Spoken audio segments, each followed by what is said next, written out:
Kanina kasi live ko napanood kila Bok yung ano yung pagdating doon tapos parang may tulakan parang Ang sabi ni Lara Rosel yung nagtulakan kasi yung babae naka-dark na that's Janela. Apparently she was trying to shield her mother yung And asawa father. yung asawa ni Jinggoy. Jinggoy si Presi. yes. But yung nasa likod niya mga bodyguards yun Yung tumama sa kanya ay isa sa mga bodyguards. Pero hindi natin makita kung may tumulak ba dun sa bodyguard. Thank you. No, so pero sinishield niya kasi yung parents niya.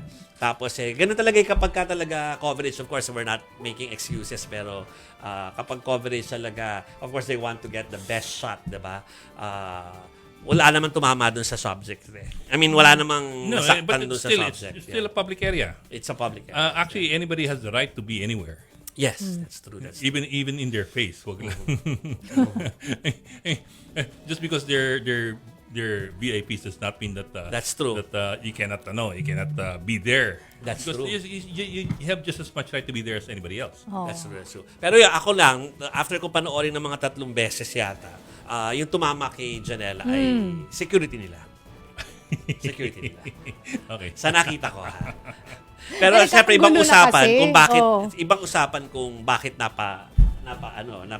forward sa kanya yung niya, yung kanilang security mismo. Anyway, sige, pwede ba natin mapakinggan yung actual? Sige, before tayo mag-move. Sandali.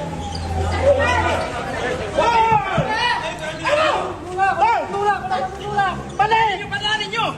Alas! Alas kayo dito! Sir, kamusta po yun? Diretso! Hindi mo pwede pa-action. Hindi mo pwede Sir, kamusta po yung tulog? Sir, kamusta to? Kailan po kayo, sir? Kailan po kayo kamusta?